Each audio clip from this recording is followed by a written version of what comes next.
Um, we've heard what your two are articulating, and thanks for your time and your public service. But when was the last time, and we right now we have an administration that kind of acts independent.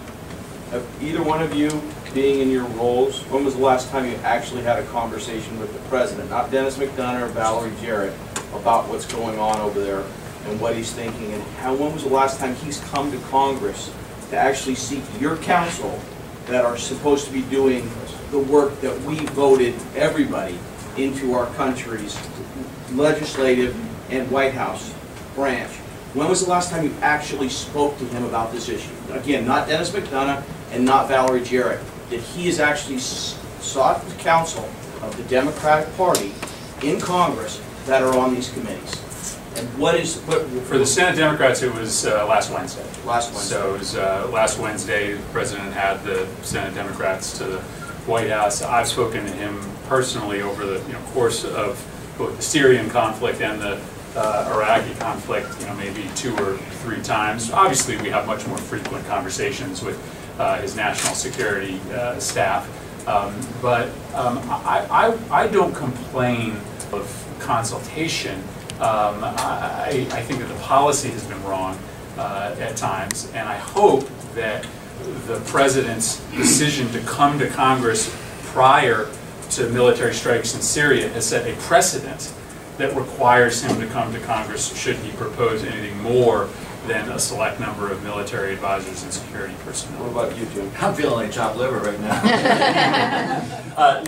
So the answer to that question is the question came before Chris's committee, so I think he had a lot of interaction. It was to come before the House on non-boots-on-the-ground strikes in Syria after the violation of the Red Line. I was dragged in, you said not McDonough, I was dragged into the Situation Room with a bunch of other guys who were kind of national security oriented on intel, and got to hear from the Vice President and from a lot of his top staff, but then all of a sudden it wasn't going to happen, so that conversation stopped. I will tell you, though, that I do think that one of the structural problems that we have in this country, set aside this president, I know this president hasn't gotten a lot of cooperation from Congress, so this president has said, I'm going to try to govern with a pen and a phone. I get the politics of that. I do believe that in 50 years now, war-making powers have shifted far too close to the executive. Article 1 is clear as it can be. We, as elected representatives of people, get to make decisions about the use of force. Now, the president has commander-in-chief authority, and I happen to believe, I don't know if the senator is on the same page as I do, but I happen to believe that starting probably 50 years ago, a little bit too much of that authority found its way out of our building and into the Oval Office. I think the more we can do to kind of pull some of that authority back, I think we'll be in better shape. I fundamentally agree, and I think it's in part because Congress has enjoyed not having to make the tough choices. All right, Congress didn't have anything to say about the airstrikes in Libya because it was just too hard, and so it was easier to let the president make the tough decision. I think it's time for us to take a comprehensive look at all of the authorizations for military force that the president has. Do you know there are 15 separate authorizations for military force that are still on the books that are operative on the president? Many of them are irrelevant and expired. But I'd go even a step further than Jim.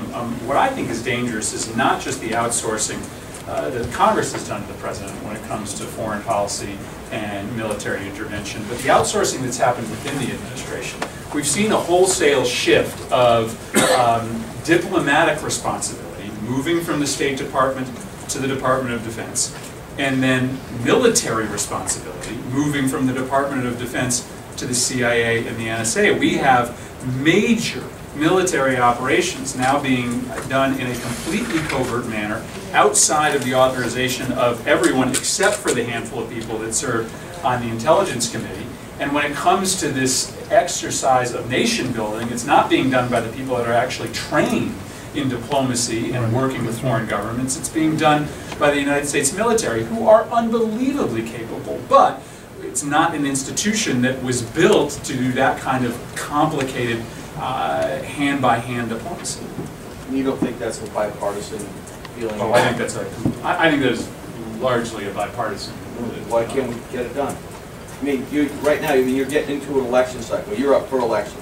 You got all sorts of things that just are acrimonious. If this is a bipartisan issue, and you brought up a gas tax, why don't you bring this up? Yeah. Well, so there is, and I can't speak for the House, but there is a bipartisan effort in the Senate on reforming the authorization for military force. So I'll send you some articles. It is in the news. And we've taken a whole bunch of votes. Look, I told you where I am on how I think power has shifted, and I also think some of these authorizations have been overbroad. And I've taken the opportunity on probably 4 occasions in the last 6 months to vote for amendments that would withdraw and force a rethink of some of these authorizations for the use of military force, because the executive right now, I think, it just has to be these issues. Let's get people who haven't asked questions yet. Congressman, Senator, thank you for being here with us. Just a couple of points that you guys made, and I just want to kind of reinforce that I'm supportive. One point you both made was we should have some modesty going forward. Another is that we should support long-standing friends.